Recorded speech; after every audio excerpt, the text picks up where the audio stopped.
Upper Room, Philippines. This is the Lord's touch, to show His love to God's family and His people. Happy New Year po sa ating lahat. Ako po si Ate Mariel. I'm from JCRLRR na once more po ay nahilingan ni Pastor Linel na magbahagi po. At ang napili po ay Psalm 90 verse 12 na kadalasan po ito ay favorite ng mga nagbi-birthday.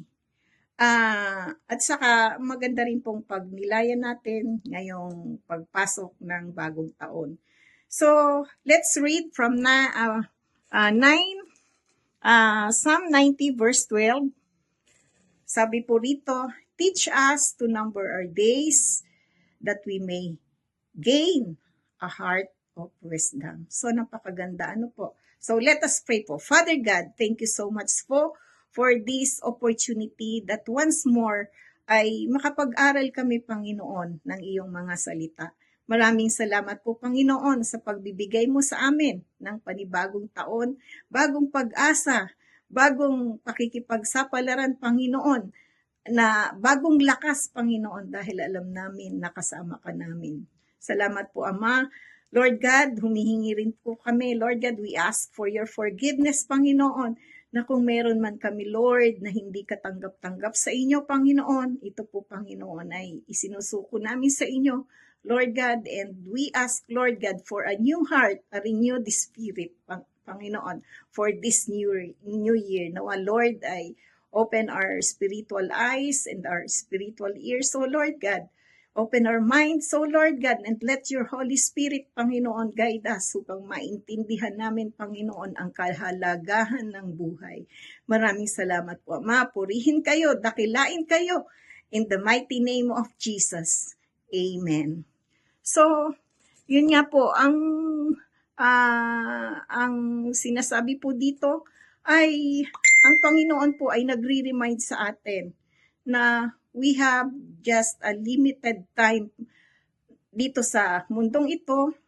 At kagaya nga po ng nakita natin, ilang araw lang po mula nung New Year, napakabilis po. Ang dami na pong mga pangyayari sa ating mga paligid, sa palibot, sa daigdig at minsan sa ating pong buhay. Napakabilis po ng panahon. Kaya naman po ay praise God. Praise God na tayo ay laging binibigyan ng Lord ng bagong pag-asa dahil sabi nga po, ang kanyang His mercy is new every morning, sabi po sa Lamentation. Kaya po, this new year po is another year, another time for us to reflect kung ano na ba yung nagawa natin in the past na maaring kulang pa or maaring hindi katanggap-tanggap. At ano ang maaari nating gawin para ito ay baguhin o dagdagan pa. At kung meron naman po tayong hindi pa nagagawa na kailangan nating gawin para sa kanyang for His glory alone, ay may salamat sa Panginoon na tayo narito pa, binibigyan pa tayo ng pagkakataon na gawin ito upang siya ay mapapurihan natin. Let the light shine on us, sapagkat siya ang ating light, siya ang ating life.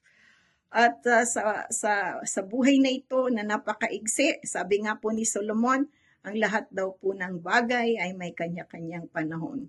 So let us reflect in the past and let us move forward kung ano pa yung magagawa natin. Dahil isipin po natin na baka tayo ay abutan na matapos na yung timetable para sa atin na binigay sa atin ni Lord, na hindi pa tayo tapos, na hindi natin nagawa ang kanyang will.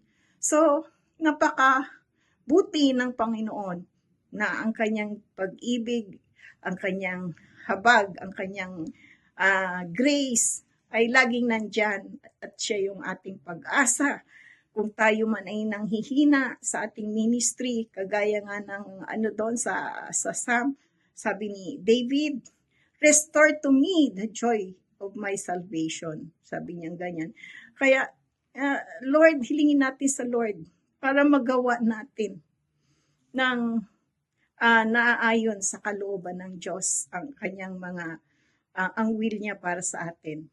And kung tayo ay lalong-lalo na kung tayo ay mga workers, kailangan nating pagsikapan, kailangan pa tayong magpatuloy dahil hindi sapat ang panahon. Mabilis ang panahon at maraming tukso, maraming sagabal minsan. Kaya nga ang gusto ng Lord ay tayo ay magkaroon ng wisdom. Magkaroon tayo ng maging wise tayo sa ating mga decision.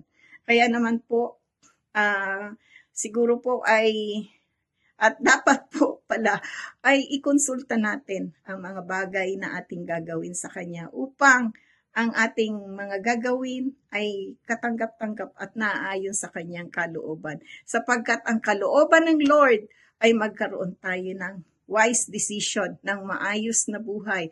Magkaroon tayo ng mabuti at maisakatuparan natin whatever is our purpose in our life. Hindi lang bastang tayo ay nagtatrabaho, hindi lang tayo bastang bumubuhay sa ating pamilya, kundi lalo't higit ay tayo ay nagsiserve sa Kanya. Dahil yun po ang ating purpose. So sa maigsing buhay natin, siguro po ay dapat nating pahalagahan ang bawat sandali, ang bawat oras, at magawa natin yung kalooban ng Lord doon sa binigay niyang timetable sa atin. Maaring minsan mayroong redirection, kaya po kailangan po nga na kukonsultahin natin siya. Sa bawat sandali po, sa bawat galaw natin, ay yun nga po, kaya ang gusto ng Lord ay magkaroon tayo ng wisdom para magkaroon din po tayo ng growth sa ating spiritual life at maging sa ating mga sa ating kabuhayan. Maraming salamat po